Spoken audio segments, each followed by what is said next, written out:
Oh my. Well, this is going to be interesting. Hey guys, welcome back to another video. And today we're going to be tackling a topic that has been discussed already on YouTube. However, I cannot not talk about it. We have a nominated full-time leader of the FMCSA, and his name is Derek Bars. Yikes. This honestly scares me. I know it scares a lot of smaller truckers. So let's talk about it and see where the fear comes from. Ready? Let's go.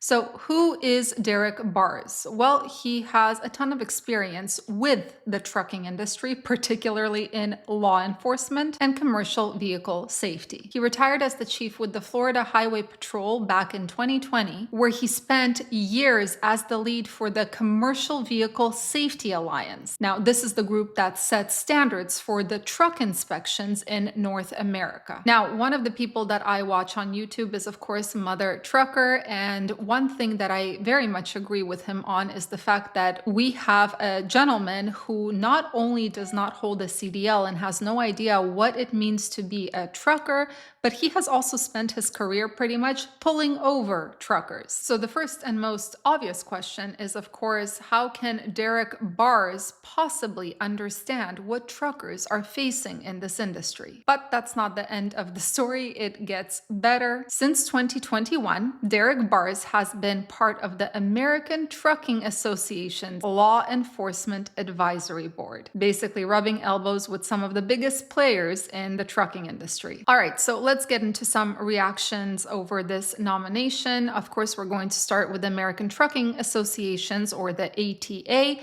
which is obviously over the moon about this. Their president and CEO, Chris Spear, called Bars an invaluable asset with deep knowledge of the trucking industry. Now, just as a background, and I'm going to quote this, the ATA, along with the Truckload Carriers Association and the National Tank Truck Carriers, even sent a letter to the Transportation Secretary Sean Duffy in January pushing for Bars to be nominated as that FMCSA leader. Why do they love him? Well, it's obvious. He has been with the ATA since 2021, and the ATA sees him as someone who's going to prioritize safety while keeping freight moving efficiently, basically their dream candidate. And of course, the elephant in the room that everybody talks about is the ATA believes that this is the person who's going to push forward their agenda, like, say, speed limiters, but more on that in a bit. For now, the ATA's reaction is obviously a big thumbs up. But of course, not everyone's popping champagne. Let's talk about the small truckers and owner-operators who make up a very big chunk of this industry. The OOIDA, which represents about 150,000 smaller truckers, had a more measured response. Now, of course, their president, Todd Spencer, did end up congratulating Bars on his nomination,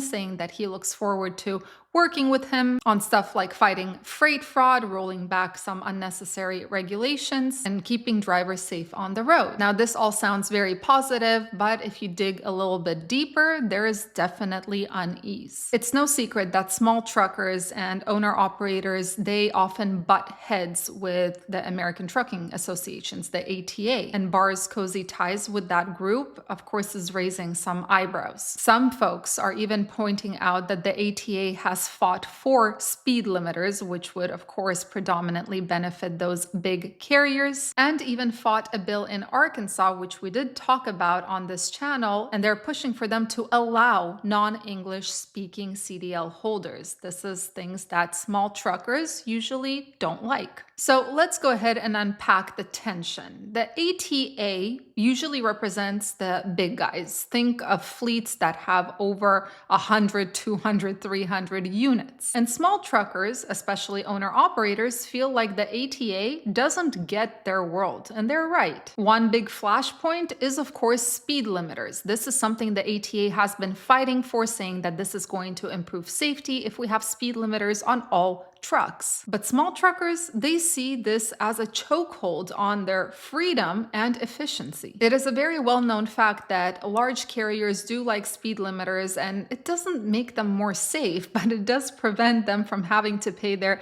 employees more. Whereas small truckers, they benefit from going the speed limit, which is not capped at 65 miles per hour usually, and they're able to make those delivery times and they're more efficient. And sometimes this difference in speed, 65 miles per hour versus let's say 70 to 75 miles per hour, is the difference between being able to get another load that day or not. Some people have even gone so far as to call Derek Bars a career cop who thinks tech will fix everything, and they are afraid that he's going to take the ATA's side on this. And another gripe is, of course, the fact that ATA's influence often drowns out the little guy. Small truckers are very, very nervous about the fact that bars might end up prioritizing what ATA prioritizes, which means that big fleets are going to benefit from this, while small truckers who want less red tape and, for example, no predatory towing are going to be kind of left behind. So what does that mean for truckers? Well, if bars is confirmed, this could mean a sharper focus on safety enforcement, which means more roadside inspections and stricter rules. Now that sounds good in theory, but for small truckers who are already stretched thin, it could feel like more piling on. The big question right now and the big uncertainty right now is the balance aspect. Is Derek Bars going to lean into what ATA, or the American Trucking Association, thinks is good for this industry while representing big carriers? Or will he hear out those smaller truckers and owner-operators who also want their fair shake? So yeah, guys, this is the news of the day, and I'm very curious to hear what your opinions are of Derek Bars.